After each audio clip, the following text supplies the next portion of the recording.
Boa tarde a todos, obrigado por estarem presentes nesta conferência de imprensa. Esta é a quinta conferência de imprensa do projeto Sinais Vitais. Eu vou passar a palavra ao vice-presidente da CIP, Rafael Campos Pereira, para apresentar o tema. Obrigado. Boa tarde a todos, renovo os cumprimentos que o Ricardo já fez. De facto, esta é a quinta conferência destinada a apresentar os resultados do quinto inquérito do projeto Sinais Vitais às empresas, desta vez sobre o tema específico do recurso ao teletrabalho. Eu recordo que o projeto Sinais Vitais é uma parceria da CIP com o Marketing Futurecast Lab do ISCTE.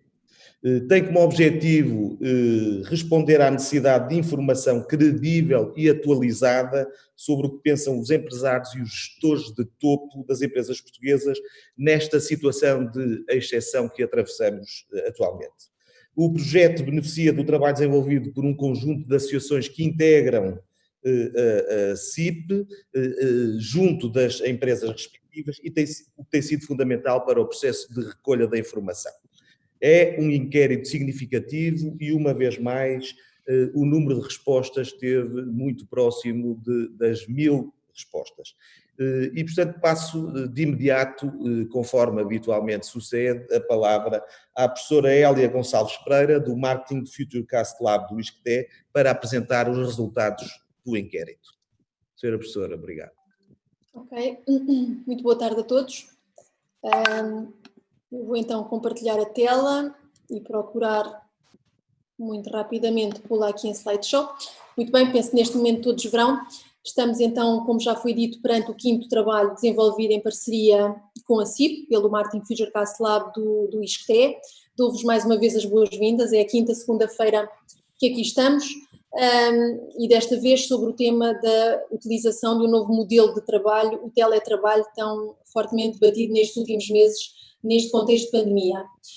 Mais uma vez, esta apresentação tem uma organização em tudo semelhante às anteriores, portanto, começamos por apresentar o contexto, a metodologia. Em termos de apresentação dos resultados, passaremos por uma caracterização muito breve da amostra, passamos às questões de barómetro e, finalmente, as questões específicas relacionadas com o tema do teletrabalho. Sobre o contexto, já foi dito, e todos vós, ou pelo menos a maior parte conhecerá, trata-se de facto de uma parceria entre a Confederação Empresarial de Portugal e o Marketing Futurecast Lab do ISCTE. Usamos, por um lado, a capacidade e a facilitação que a Confederação tem de aceder às empresas e, por outro lado, a capacidade técnica e científica que penso que é reconhecida a este projeto do ISCTE. Em termos de metodologia, desta feita voltámos a ter em cima da mesa um universo de cerca de 150 mil empresas. Conseguimos desta feita uma amostra de 954 empresas, portanto muito próximo das 1000, como já foi dito, que também mais uma vez nos leva ou nos levaria a um erro amostral máximo para um intervalo de confiança a 95%, à volta dos 3%. Sobre enfim, a tipologia de empresas que esta semana responderam ao nosso questionário, temos aqui mais uma vez um peso bastante significativo do setor da indústria e energia, com 39%, seguem-se os outros serviços e o comércio, portanto nesta perspectiva temos uma amostra em tudo semelhante àquela que obtivemos em semanas anteriores, ainda que comparativamente com a semana anterior tínhamos aqui um peso relativamente mais reduzido da indústria e energia, o que é uma boa notícia, porque significa que temos mais respostas de outros setores de atividade. Relativamente à dimensão das empresas, temos também um acréscimo do número de microempresas que desta feita responderam ao nosso questionário. Temos também um maior número de grandes empresas que neste caso desta semana chegaram às 8%. No total de micro e pequenas empresas temos novamente, e à semelhança das semanas anteriores, um peso mais semelhante, que chega praticamente aos 80%, neste caso 76%, para sermos mais rigorosos.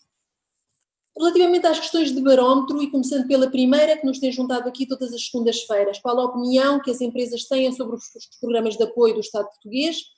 Esta semana, 78% das empresas considera, de facto, os programas de apoio aquém ou muito aquém daquilo que necessitam, embora com um ligeiro decréscimo desta perspectiva tão crítica face à semana anterior. Sobre os pedidos de financiamento, que foi o tema do nosso primeiro trabalho, há 5 semanas atrás, temos um decréscimo do número de empresas que já pediu financiamento, temos um acréscimo do número de empresas que não pediu nem pensa pedir financiamento. Temos também um relativo decréscimo das empresas que, tendo pedido financiamento bancário, ainda não receberam o valor desse pedido. Ainda assim, é de realçar que mais de 61% das empresas respondentes a este questionário desta semana não receberam o pedido solicitado à data de resposta ao questionário.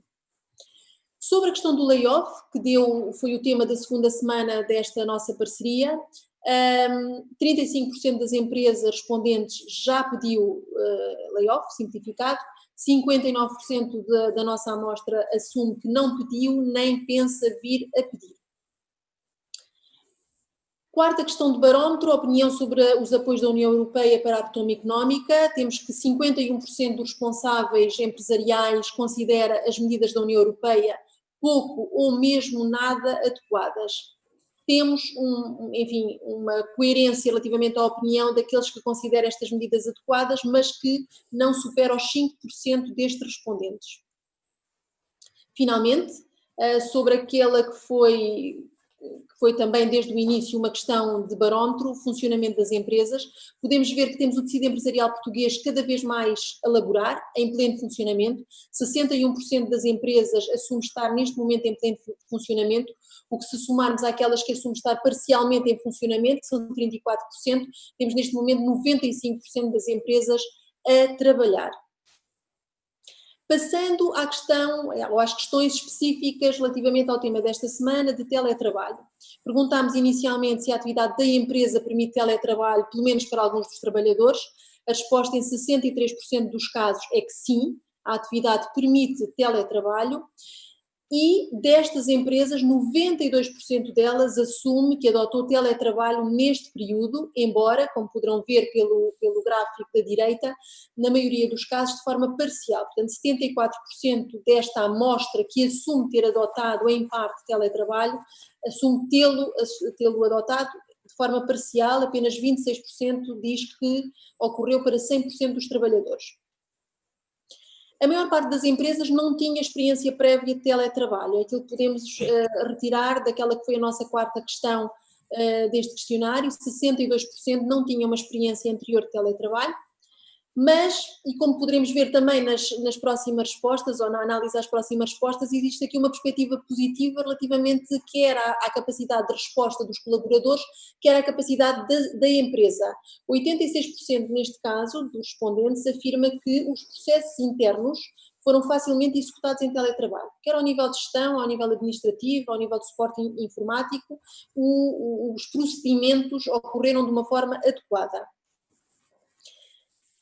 Sobre a performance ou produtividade dos trabalhadores que têm estado em teletrabalho, como poderão ver, 43% destes responsáveis que responderam ao nosso questionário garante que a produtividade e a performance se manteve inalterada. Há 10% que indica inclusivamente que melhorou. 31% diz que ainda é cedo para avaliar. Sobre a capacidade das empresas de disponibilizarem os equipamentos para a realização das funções, reparem também à direita deste slide, 92% diz que sim, os colaboradores podem ter acesso remotamente e 82% afirma que a empresa dispõe de mecanismos que garantem cibersegurança nas diferentes tarefas ou funções. Perguntamos ainda quais são, do ponto de vista dos empresários, as principais vantagens do teletrabalho. Podemos verificar aqui que a redução de custos de funcionamento, custos de instalações, foi aquela mais, repetidamente enunciada pelos respondentes, mas seguida muito proximamente do nível de motivação dos trabalhadores, dos colaboradores. Portanto, podemos retirar aqui, na perspectiva dos empresários, existe aqui um nível de motivação que é muito relevante e que é uma das principais vantagens deste trabalho à distância. Há aqui a opção outras, que foi considerada por 18% dos nossos respondentes. Vamos procurar esmiuçar um bocadinho melhor de que é que estariam a falar.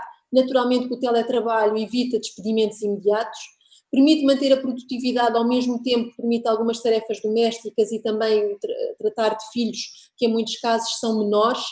E digo isto porque a seguir podemos também verificar que quando nos referimos às principais desvantagens do teletrabalho, as empresas se referem fundamentalmente à dispersão que ocorre quando necessariamente os trabalhadores desenvolvem, enfim, as suas funções em casa, ocupando ao mesmo tempo essas atividades com atividades domésticas e também familiares. Veja-se enfim, o novo contexto que aconteceu, com o facto dos menores virem para casa e, portanto, em muitos casos estes trabalhadores terem que desempenhar funções com filhos menores também a cargo. A opção outras é aqui considerada de forma menos visível pela maior parte dos respondentes. Ainda assim, verificamos que existe a percepção de algum distanciamento das equipas e, portanto, perda de cultura organizacional, e uma outra desvantagem que é a impossibilidade de contactar presencialmente com os clientes, e a questão do contactar presencialmente também de alguma forma tinha sido considerada quando 30% da nossa amostra refere como segunda principal desvantagem a falta de comunicação entre as equipas num contexto de teletrabalho. Sobre a aceitação dos colaboradores relativamente à adoção deste método de trabalho, 41% considera que é elevada e 16% considera mesmo muito elevada, portanto 57% dos respondentes têm uma opinião muito favorável relativamente à aceitação dos trabalhadores sobre este mecanismo de teletrabalho, e de facto o eixo mais crítico é pouco relevante aqui, com 11% a considerar pouco elevada e 4% apenas nada elevada. Se possível, os empresários consideram que se deve voltar ao regime de teletrabalho constando no Código de Trabalho, 59% dos respondentes assim o assume, mas como poderão ver também, existe aqui a intenção, no caso de 48% das empresas, de manter algumas atividades em teletrabalho.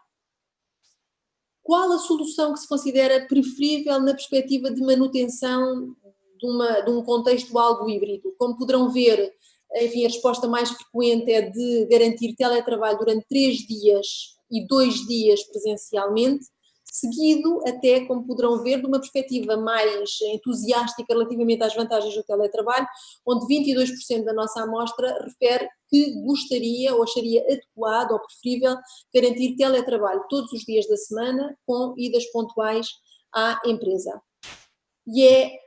São estes os principais resultados que temos esta semana para vos apresentar. Muito obrigada a todos e eu passo naturalmente de novo a palavra ao Rafael Campos Pereira. Muito obrigada. Muito obrigado, Hélia. E antes de prosseguirmos, eu gostaria de sublinhar algumas das conclusões que podemos retirar do inquérito, na perspectiva daquilo que é o posicionamento da CIP. Em primeiro lugar, a consolidação do regresso à atividade.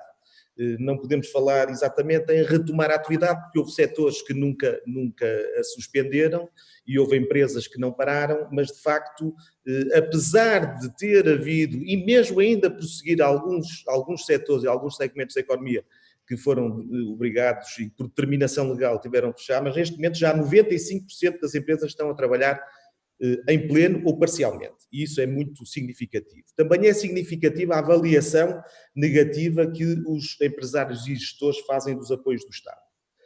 Mantém-se negativa, conforme disse, 4 em cada 5 empresas a considerarem que estão aquém ou muito aquém do necessário.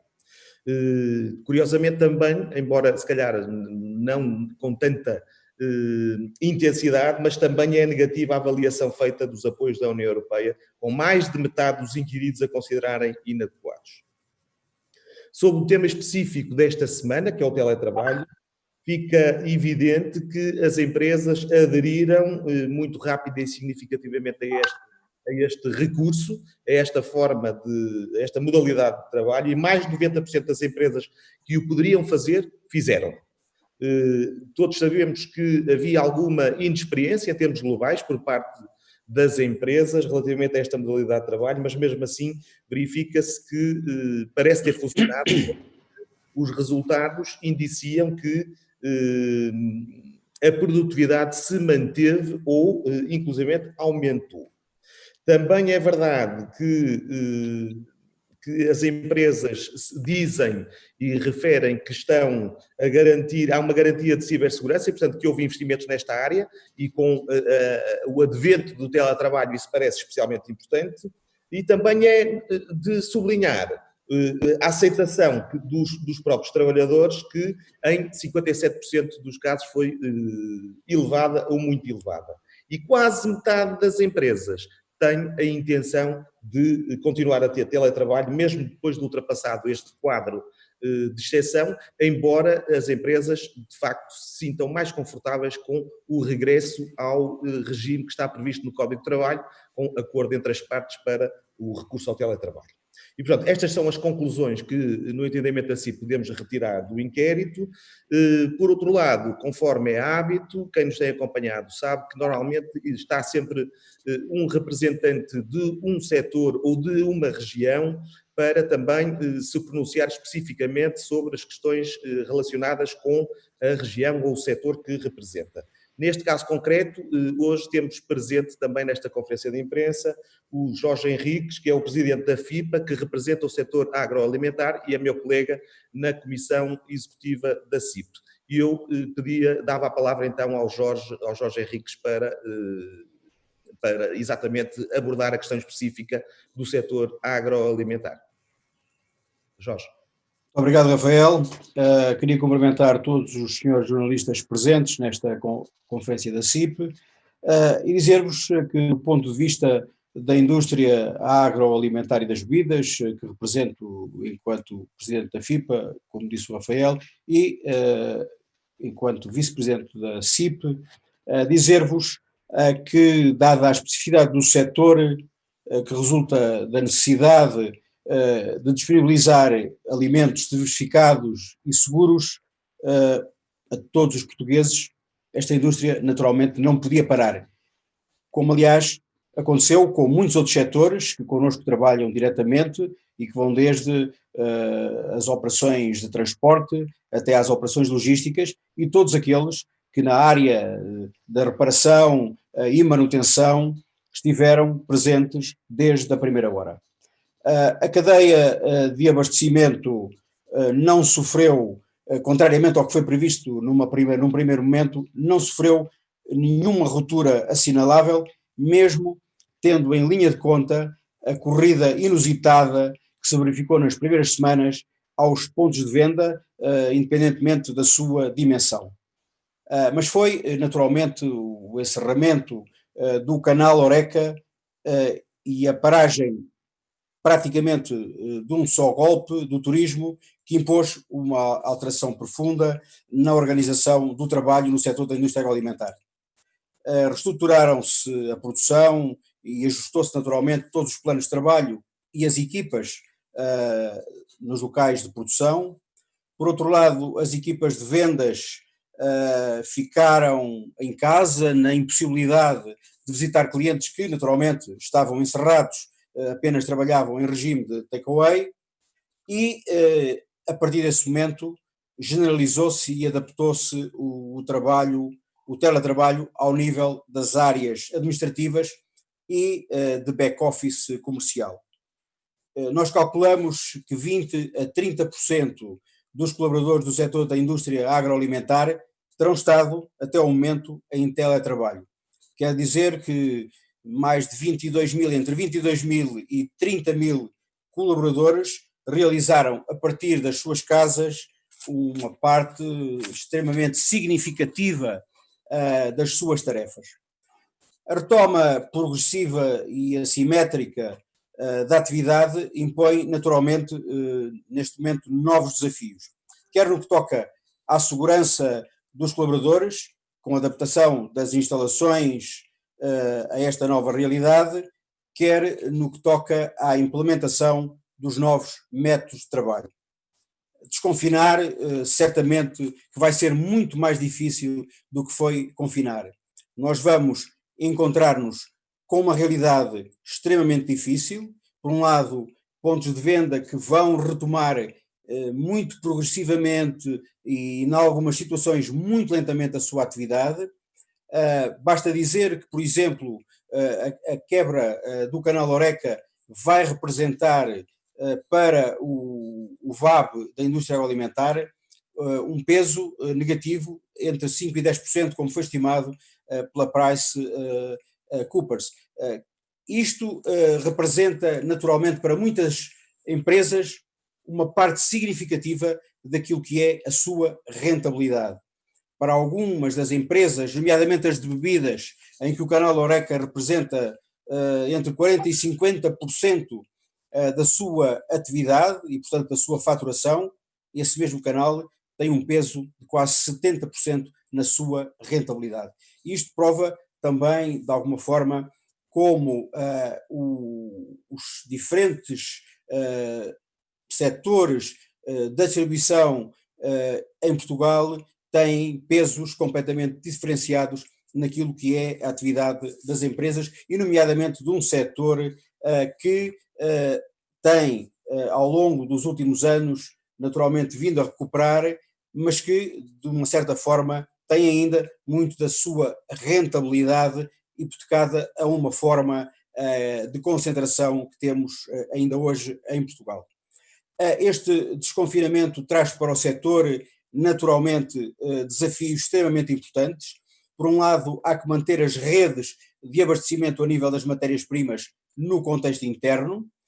Nós estamos confiantes de que, não obstante os impactos do Covid-19 na produção primária e, portanto, no abastecimento de proximidade de matérias-primas, ele irá ter um peso reduzido. Resta naturalmente saber como se irá comportar a partir deste momento, quer o clima, quer naturalmente o regresso de muitos trabalhadores às suas atividades, e temos também um desafio enorme pela frente, que é continuar a assegurar o aprovisionamento de matérias-primas, aquelas que não produzimos em Portugal e que são essenciais a um setor como este da indústria agroalimentar. Para terminar e não me alongar muito, eu acho que desta crise que estamos a viver, algumas lições têm que ser tiradas para o futuro. Em primeiro lugar, achamos que a questão da nossa dependência externa em muitas áreas, que naturalmente se tem vindo a esbater nos últimos anos, é um dado que tem que ser equacionado em qualquer plano para o futuro. Por outro lado, a criação de infraestruturas adaptadas àquilo que são as necessidades dos setores em Portugal e em particular da indústria agroalimentar tem que ser encaradas de uma forma definitiva.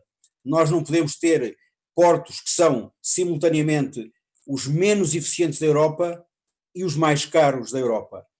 Há que dar efetivamente uma volta nesta questão destas infraestruturas e, por outro lado, repensar também de uma forma estruturada aquilo que serão as novas vias do futuro, considerando que a ferrovia é naturalmente um aspecto extremamente importante para podermos canalizar para a Europa, quer para a Espanha, que é neste caso concreto o nosso principal cliente, com cerca de 30% das nossas exportações, possa ser abastecido de uma forma eficiente e com custos ajustados àquilo que são as realidades do setor. Nós temos, efetivamente, com esta crise, que enfrentar desafios extremamente importantes, alguns dos quais só poderão ser vencidos se em conjunto as empresas, as suas associações e a Confederação, a CIP, se juntarem numa só voz e num só esforço, no sentido de conseguir para Portugal e para a economia portuguesa uma trajetória que seja a de recuperação de uma crise que não tem paralelo com nenhuma das crises que vivemos nas nossas vidas e que provavelmente alguns de nós só apenas conhecerão porque ouviram os seus avós falarem daquelas que viveram nos tempos passados. É preciso, naturalmente, uma concentração de esforços e, sobretudo, uma especial atenção àquilo que é uma voz consonante e uma voz única em defesa dos interesses do setor empresarial, da iniciativa privada e que possa, naturalmente, transformar definitivamente a economia nacional, acompanhando as questões da reindustrialização de que a CIP tem falado e que nós, enquanto associados e membros, naturalmente, da direção da CIP, estamos empenhados em construir para Portugal. Muito obrigado. Muito obrigado, Jorge, e prosseguimos, mas antes de passarmos às perguntas dos senhores jornalistas, no caso de haver interessados nesse sentido, gostava de sublinhar ainda duas notas.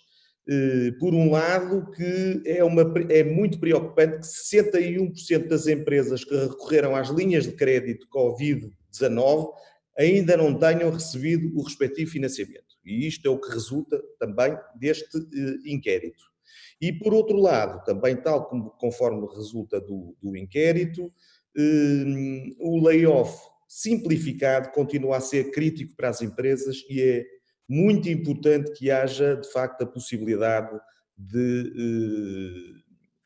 ser prorrogado este regime jurídico para que as empresas possam continuar a aceder. Já mais de um terço das empresas inquiridas já recorreram ao mecanismo e ainda há muitos que ainda não o fizeram, mas tencionam fazê-lo e, portanto, mais de 40% poderão ter, no final deste processo, ter vindo a recorrer ao mecanismo. E, portanto, isto parece-me bastante importante sublinhar. Já há aqui uma pergunta, António Vasconcelos Moreira, e tanto a Hélia como o Jorge, como eu, estaremos disponíveis para responder.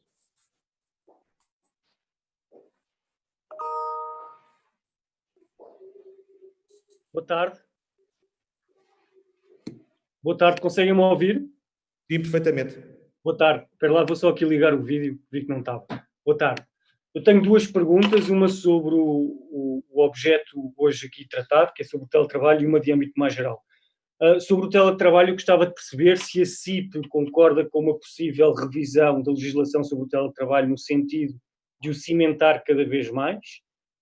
E gostava também de perceber se a CIP encontra algum ponto negativo sobre o teletrabalho, e estou a pensar, por exemplo, nos processos de recrutamento, se o teletrabalho vier agora a ser uma nova, nova forma de trabalhar, como é que vamos dar treino aos novos funcionários que entram em empresas, e estou a pensar especialmente nos jovens que ingressam agora no mercado de trabalho, e se calhar é um ponto negativo. Saindo deste âmbito e passando agora para um âmbito mais geral, eu gostava de saber a posição da CIP à notícia que o Sr. Primeiro-Ministro António Costa convidou o professor e CEO da Partex, António Costa e Silva, para preparar o plano da retoma da economia para o Day After. Gostava de saber a vossa posição sobre isso e gostava de saber se a CIP já foi consultada, se será consultada ou se espera vir a ser consultada para ajudar o Sr. António Costa Silva a preparar aquele programa gigante que, segundo se diz, de apoio às pequenas e médias empresas. Obrigado. Muito obrigado, António, pelas suas perguntas. Relativamente à questão do teletrabalho e da avaliação, se reparar na resposta ao inquérito, ainda há um conjunto substancial de empresas que diz que é cedo para ainda tirar conclusões. E é verdade, nós neste momento temos uma avaliação que nos parece razoavelmente positiva. Houve uma adesão por parte das empresas e por parte dos colaboradores. As empresas sugerem e dizem que, em alguns casos, contribui até para a maior motivação dos trabalhadores. Eventualmente terá também pontos negativos, e esses pontos negativos, um dos que referiu, mas seguramente que há mais pontos negativos, e tanto as associações pelo seu lado e as empresas, e por outro lado os sindicatos, estarão a refletir em vantagens e inconvenientes relativamente a esta modalidade. Por enquanto, a posição da CIP é que não há necessidade de se rever aquilo que está previsto no Código de Trabalho, que prevê um acordo entre as partes para o teletrabalho, mas para o acesso ao teletrabalho. Mas, como disse, estamos ainda a avaliar, é cedo para tirar conclusões e, portanto, queremos ainda fazer uma reflexão mais aprofundada para amadurecermos esta posição. E penso que quanto ao teletrabalho, não sei se acho que está esclarecida a questão. Quanto à pergunta sobre o professor António Costa Silva, a CIP tem como interlocutores os membros do governo, e nomeadamente o Sr. Ministro da Economia, a Sra. Ministra do Trabalho, o Sr. Primeiro-Ministro e todos aqueles membros do governo que liderarem ou que tutelarem as pastas e os dossiês com que a CIP tem de interagir com o Governo. E, portanto, esses são os nossos interlocutores, não só diretamente, como também nos órgãos em que participamos, nomeadamente na concertação social, na Comissão Permanente de Concertação Social. E, portanto, são esses os nossos interlocutores e, portanto, são esses que naturalmente privilegiaremos. Se a CIP é ou não ouvida. A CIP tem sido ouvida por este Governo, tem apresentado um conjunto de propostas, esperamos que continuem a ser acolhidas cada vez mais, no sentido de ajudarmos a defender a economia portuguesa e a salvaguardar a iniciativa privada e o setor empresarial. Obrigado. Obrigado, eu. João Vasco.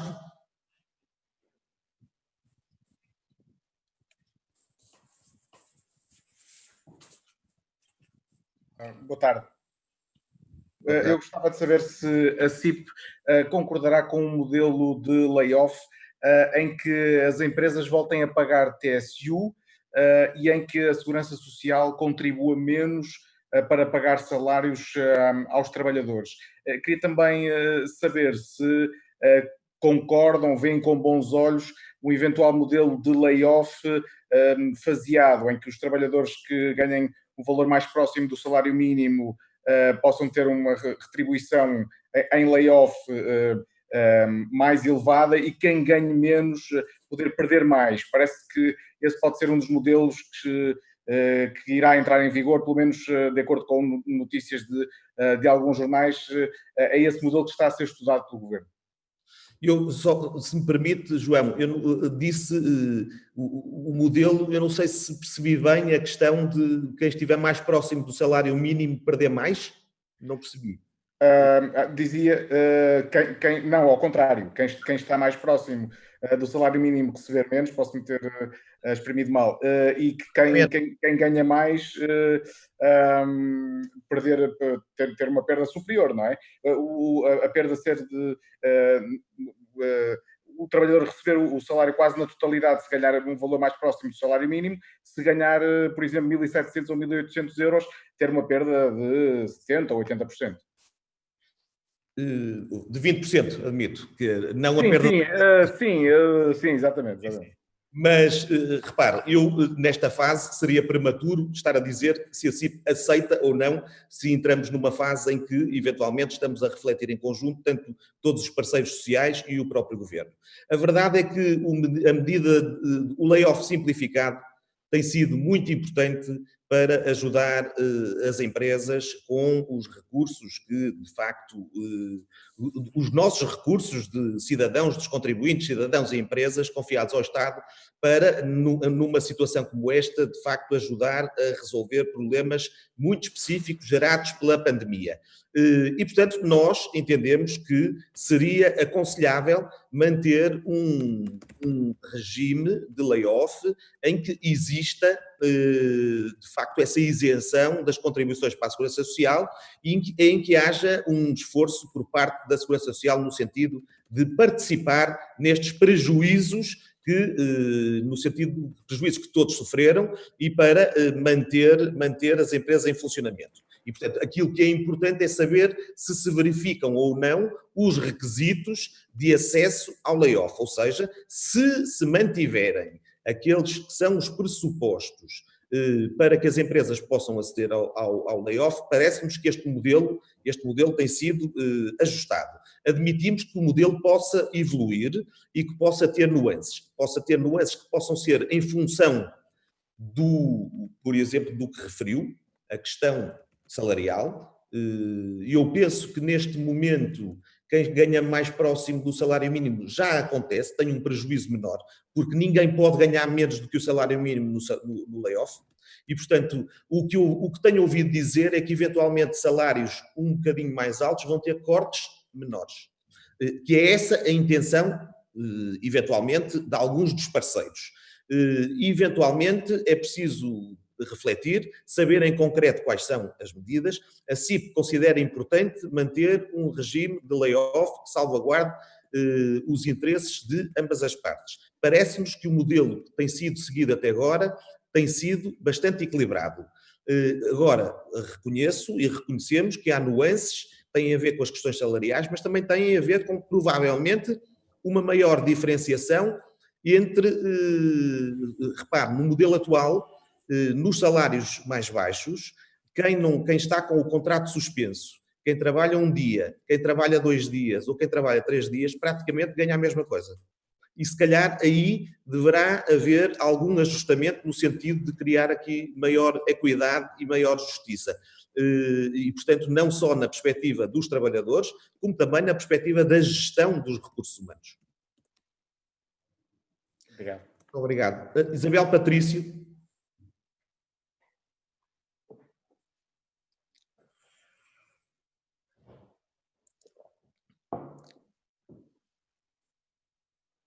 Está? Sim. Sim. É Alberto Teixeira do ECO. Sim. Então, tinha 2 questões e talvez sejam um pouco semelhantes à do meu colega, ao António, do Jornal Económico. E são 2 questões, uma sobre o teletrabalho e perceber se o facto de quase metade das empresas tencionarem manter o teletrabalho, se isso aí já não é uma reflexão, ou se já não ajuda bastante para a reflexão da CIP em termos de revisão do Código de Trabalho. E depois, a segunda questão é em relação ao professor António Costa e Silva, que foi nomeado pelo Governo para este plano de retoma, tendo em conta a resposta que já deu. Se alguma vez houver lugar a uma reunião entre a CIP e o professor Costa e Silva, o que é que a CIP fará? Se não irá à reunião e dirá: não reunimos consigo, nós reuniremos com o Governo, com o Ministério da Economia e do Trabalho, ou irá reunir-se, sendo que o resultado do trabalho não contará para muito, suponho eu. E depois também perceber qual a opinião da CIP em relação às ideias que já se conhecem daquilo que poderá ser o plano de retoma, de mais Estado na economia, aposta nas infraestruturas, etc. Obrigado. Muito obrigado pelas suas perguntas. Relativamente à primeira, a questão do teletrabalho, a verdade é que 52% das empresas disseram e responderam no sentido de ser sua intenção manter o teletrabalho, mas também 60% das empresas defendem a manutenção do regime do Código de Trabalho. E, portanto, isto também é uma conclusão que deve ser extraída e que é importante retirar. E acho que, de facto, é uma solução de equilíbrio. As empresas querem o teletrabalho, os trabalhadores querem, mas com o acordo, provavelmente, é a melhor solução para evitar até alguns conflitos. Mas, além disso, também devo dizer que há um número importante de empresas que diz e que respondeu dizendo que ainda é cedo para tirar conclusões. Estamos a falar em mais de 30%. Quanto à questão de uma eventual reunião com o professor António Costa Silva, evidentemente que eu não posso adiantar muito relativamente a isso, mas a posição da CIP não poderá deixar de ser institucional. Como é evidente, o professor António Costa Silva, se vier a ser incumbido pelo Governo para a realização de algum trabalho, será institucional e oficial, não poderá deixar de o ser. E, portanto, nesse sentido, avaliaremos, e naturalmente qualquer reunião institucional, a CIP nunca faltou nem deixará de faltar. Nem faltará. E, portanto, quanto a isso não será um não problema. Portanto, avaliaremos, obviamente que nunca deixaremos ninguém a falar sozinho e também temos a certeza absoluta que o Governo não vai incumbir ninguém ad hoc para tratar de assuntos que dizem respeito à política do Governo. Será sempre alguém mandatado formalmente, institucionalmente pelo Governo. Quanto àquilo que eu não sei, não me vou pronunciar sobre aquilo que eventualmente o professor António Costa Silva tenha defendido no passado quanto ao posicionamento e quanto à intervenção, à existência de mais Estado na economia, ou menos nós, a única coisa que dizemos é que a CIP defende que o Estado deve ser um Estado regulador, um Estado forte, mas não um Estado que venha a intervir excessivamente na economia e, portanto, defendemos que o Estado usa os recursos que são dos contribuintes para fazer face a dificuldades destas, como aquela que estamos a atravessar, e, portanto, as nossas propostas quanto ao plano são conhecidas, quanto à recuperação e aquilo que deve ser feito. Estamos a falar na capitalização das empresas, estamos a falar na ajuda às empresas através de linhas de crédito, estamos a falar na questão dos seguros de crédito, manter o regime de layoff simplificado e um conjunto de outras medidas que são conhecidas e que a CIP tem anunciado. Não nos vamos pronunciar sobre aquilo que, eventualmente, o professor António Costa Silva pensará e qual a sua posição perante e qual a sua visão da economia. Obrigado. Obrigado.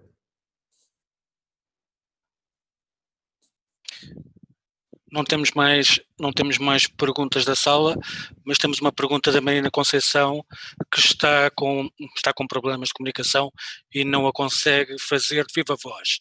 São duas perguntas. Primeiro, acredita a CIP que a organização das empresas vai mudar daqui para a frente? Segundo, muitos veem como vantagem ter menos custos fixos e a motivação dos trabalhadores.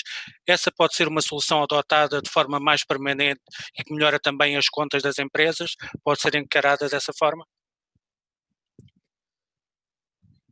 Muito obrigado também por estas perguntas. A organização das empresas vai mudar. Eu penso que também que isto está especificamente a referir-se à organização do trabalho, a organização do tempo de trabalho, terá a ver com isso. Exato. Tem a ver com o teletrabalho, é óbvio. Nós ouvimos e tivemos conhecimento de algumas notícias que anunciam que houve um grande salto tecnológico. Alguém disse que foi de uma década, não sei se foi de uma década, parece-me um bocadinho excessivo, mas admito que em termos de literacia tecnológica tenha havido uma grande evolução. Também há empresas, tecnologias de informação que estão a trabalhar bastante nesta área, e a verdade é que estas crises abrem sempre e oferecem oportunidades. E, portanto, tem havido investimento na área tecnológica, na cibersegurança, e isto permite, de facto, de algum modo, deslocalizar trabalho em termos geográficos a todos os níveis, e, portanto, dar maior flexibilidade aos próprios colaboradores. Admito que haja alguns ajustamentos na organização do tempo de trabalho nas empresas. Temos que ter muito cuidado, porque há setores e há segmentos das empresas onde o teletrabalho não é possível e, portanto, isso obriga-nos a refletir. Não podemos generalizar de forma acrítica o teletrabalho. É um instrumento que passa a ser utilizado com muito maior acuidade, isso não há dúvida nenhuma. Nós estamos receptivos, estamos interessados e achamos que, de facto, pode contribuir para alguns ajustamentos. Por si só, não vai haver aqui uma disrupção ou uma revolução, mas consideramos importante, de facto, esta evolução. Quanto à redução de custos, em alguns setores específicos, admitimos que seja possível e que isso venha a acontecer, não é? Em alguns setores específicos, o teletrabalho poderá contribuir para reduzir custos das empresas, mas também vimos que esse não é um dos fatores que mais mobiliza e motiva as empresas para esse efeito nesse âmbito. Espero ter esclarecido. Não vejo mais nenhum... Não temos mais perguntas? Ok. Pronto, então, se me permitem, quero renovar os meus agradecimentos à Hélia Gonçalves Pereira e ao Marketing Future Labcast, do ISCTE, Castelão do ISCTE, peço desculpa. Quero agradecer também a presença do meu colega Jorge Henriques, presidente da FIPA, e anunciar que os resultados do próximo inquérito serão divulgados no dia 15 de junho e, portanto, a periodicidade, há aqui um ajustamento, não será semanal, mas será no dia 15 de junho, daqui a 15 dias. Muito obrigado a todos, foi um gosto.